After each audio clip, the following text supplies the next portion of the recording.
गुलकंद dry fruit करंजीकडे जाऊया आपण. पाहूया साहित्य. मैदा घेतला 1 वाटी. त्यानंतर हे कणिक आहे मैदा आणि रव्याचं. हे थोडं कलर टाकलाय फक्त. मैदा आणि रव्याच्या कणिकमध्ये आम्ही कलर टाकलाय थोडं छान दिसायला पदार्थ. हे खोबरं घेतलंय खिसून. ड्रायफ्रूट कट करून घेतलेत. त्याच्यानंतर ही पिठी साखर आहे. गुलकंद, कॉर्नफ्लॉवरचा साठा आहे हा. त्याच्यानंतर रवा, हे कणिक मिक्स करून घेण्यासाठी रवा यूज केला आहे. खाण्याचा रंग, वेलची पावडर आणि गार्निशिंगसाठी फुलाच्या पाकळ्या. बर, म्हणजे हा मैदा आणि हा रवा हे एकत्र करून मळून घेतले आणि त्याची मळून घेतलेली बोटी आहे. बरोबर. आणि ह्याच्यामध्ये फक्त थोडासा हा खायचा रंग वापरला. ठीक आहे. साहित्य आपण पाहिलेलं आहे. कृती पहिल्यांदा काय करायची? पहिले हे लाटून घ्यायचं. घ्या मग.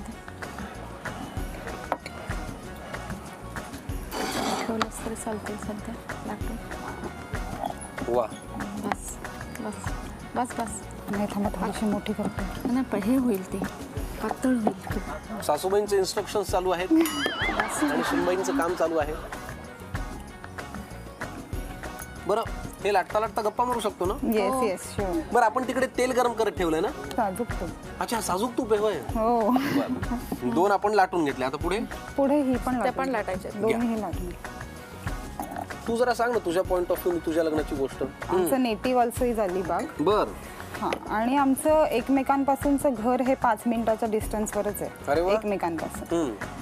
तर तेव्हा लहानपणी फारशी ओळख नव्हती. फक्त शाळेत थोडा चेहऱ्यावर परिचय असतो. आपण काय म्हणतो, चेहऱ्याने ओळखतो असा मुलगा हा प्रतीक. आम्ही असं थोडीफार ओळख होती आमची. त्याच्यानंतर फ्युचर एज्युकेशनसाठी हे मम्मी तुम्ही भाजून घेता का? फ्युचर एज्युकेशनसाठी मम्मी तुम्ही भाजून नाही, फ्युचर एज्युकेशनसाठी आम्ही दोघेही मुंबईत गेलो. आपण आता हे करंजीतलं सारण करून घेतोय ना? आधी खोबरं घातलं. पुढे हे भाजल्यानंतर त्याच्या ड्रायफ्रूट आणि गुलकंद मिक्स करायचं. बरं, ठीक आहे. आणि सारण बनवायचं. वेलची पूड. बरं, ठीक आहे. आता ते भाजून झालंय. घालूया ड्रायफ्रुट्स. हो. गुलकंद ड्रायफ्रुट्स करंजी हा पदार्थ आपण करतोय. त्याच्यासाठी लागणारा आधी करंजीतलं सारण आपण तयार करतोय. बरोबर ना छाया काकू? हो बरोबर. बर. काय ग श्रिया, जेव्हा तुला विचारलं प्रतीकने तेव्हा तुझी रिॲक्शन काय होती?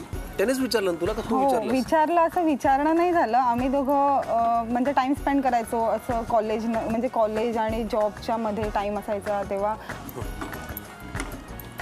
आता हे तयार झाले भाजून. आता हे काढून घ्यायचं. बरं, ठीक आहे.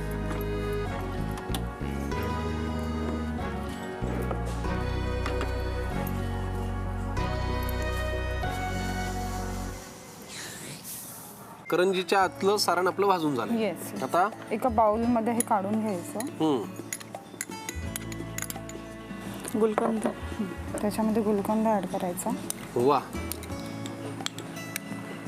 वेलची पावडर. आणि काय काकू? वेलची पावडर. वेलची पावडर आणि पिठी साखर.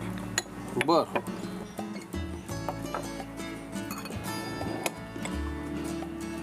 पिठी साखर टाकता 2 चमचे पुरी. कर तू गोड, काही काळजी करू नकोस. बस.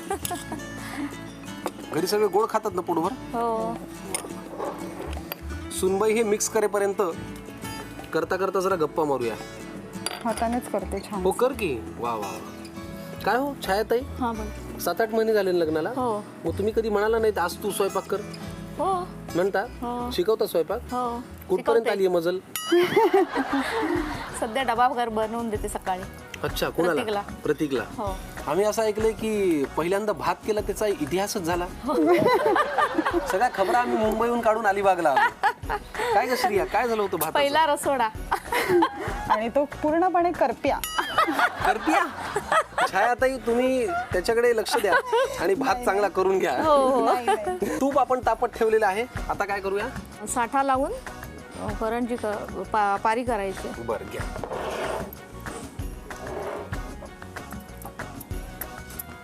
त्याला पदर सुटण्यासाठी आपण हा साठा लावतोय.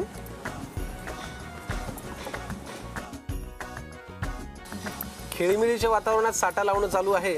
सासूबाई आणि सुनबाई एकमेकींना मदत करतायत. तोपर्यंत मी तुझ्या नवऱ्याशी गप्पा मारतो. काय प्रतीक, कसा आहे? हो मस्त. छान आहेस ना? आई म्हणते श्रियाला स्वयंपाक येत नाही. शिकते म्हणावं लागेल आपण. कारण कसं आहे, पक्षपात मी नाही करू शकत. तू कधीच करू नको. मी तुला प्रेमाचा सल्ला देतो. कारण मला नाहीतर उद्या डबा बंद होईल. हो वा, पण फार छान. आई आणि बायकोच्या नात्याविषयी काय सांगशील? नाही, अतिशय गोड आहे. जसं गोड आहे तसं चालू राहावं अशीच इच्छा. ओके, साठा लावून छान पुऱ्या एकावरती एक ठेवून झालेल्या आहेत हो ना. पण तरी बायकोच्या हातचा पदार्थ तुला कुठला आवडतो एखादा? कोणतंही नॉनव्हेज केलेलं. कुठला पदार्थ नॉनव्हेज मध्ये? Fish, chicken, mutton. अच्छा, आणि भात कसा करते? भात मी करतो. Keep it up. ओके, ते लेअरिंग झालेलं आहे. आता काय करूया? आता त्याच्या लाट्या बनवायच्या आहेत. घ्या करून.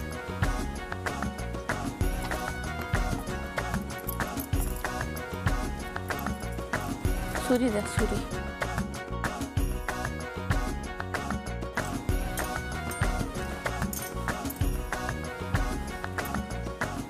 परत लाटायचं काही करून? हा, मग पापड बनवायचे त्याचे. आता हे जे आपण वेगवेगळ्या रंगाच्या 2 पुऱ्या लाटून घेतल्या होत्या त्याने एकमेकांवरती ठेवल्या होत्या, त्याचं लेअरिंग आपलं छान दिसतंय है ना. आता हे परत लाटून घ्यायचं, परत पापड लाटायचे त्याचे, सारण भरून करंजी करायची आणि तळायची. हो. कळली का तुम्हाला कृती? तशी फार सोपी आहे. सासूबाई रागवतात कधी? नाही, एवढ्या नाही. कधी कधी थोडंसं होतीच चिडचिड घरात हो, थोडीशी. ते बरोबर आहे. कशावरून पण? असं स्पेसिफिक असं नाही. आम्हाला कधी कधी यायला लेट झाला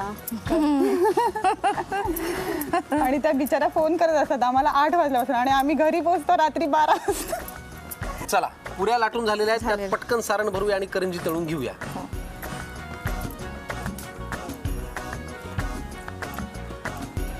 सारण भरून आता बंद करून घ्यायच्या. घ्या करून.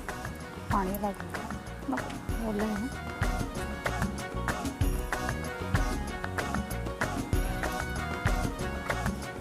तिकडे तूप छान तापलेलं आहे आणि आता गुलकंद करंजी अंतिम टप्प्यात आलेली आहे.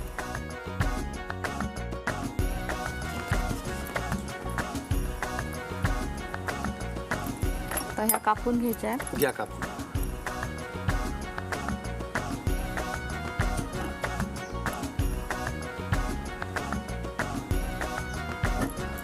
वा, सोडा मस्त तुपात. 5 मिनिटात तयार होईल गुलकंद ड्रायफ्रुट्स करंजी. ही छान कलरफुल असणार आहे. अलिबाग मध्ये येऊन आज मी करंजी खाणार आहे. काय थाट आहे माझा. हो की नाही श्रिया? वा, दुसरी करंजी सुनबाईला मान द्या सोडायचा. कारण काय, तेलात गोष्टी सोडण्यावरनं खूप काही अंदाज येतो. हो, स्वयंपाक आता जमू लागलाय असं म्हणायला हरकत नाही. चला, गुलकंद ड्रायफ्रूट करंजी आम्ही छान डीप फ्राय करून घेतो. खुसखुशीत झाली की मग घेतो खायला. तोवर तुम्ही लिहून घ्या साहित्य आणि कृती. आता आपण गुलकंद ड्रायफ्रूट करंजी तयार करण्याची कृती पाहूया. प्रथम मैदा आणि रवा एकत्र करून पीठ मळून घ्यावं. या 2 रंगाच्या पिठाच्या लाट्या पोळपाटावर लाटून त्याच्या पुऱ्या तयार करून घ्याव्यात. एकीकडे पॅन मध्ये किसलेलं खोबरं आणि सुकामेवा भाजून घ्यावा. त्यानंतर त्यात गुलकंद, वेलचीची पूड, पिठी साखर घालून सारण तयार करून घ्यावं. आता एका कढईत साजूक तूप गरम करायला ठेवावं. लाटून घेतलेल्या 2 रंगांच्या पुऱ्यांमध्ये साठा लावून पुन्हा थोड्याशा लाटून त्याची गोल गुंडाळी करून घ्यावी. सुरीने कापून त्याच्या पुन्हा लाट्या तयार करून घ्याव्यात. या लाट्या लाटून पुन्हा एकदा त्याच्या पुऱ्या तयार कराव्यात. आता या रंगीत पुऱ्यांमध्ये सारण भरून त्याच्या करंज्या तयार करून गरम तुपात तळून घ्याव्यात. सुंदर रंगीत स्वादिष्ट गुलकंद ड्रायफ्रूट करंजी तयार आहे.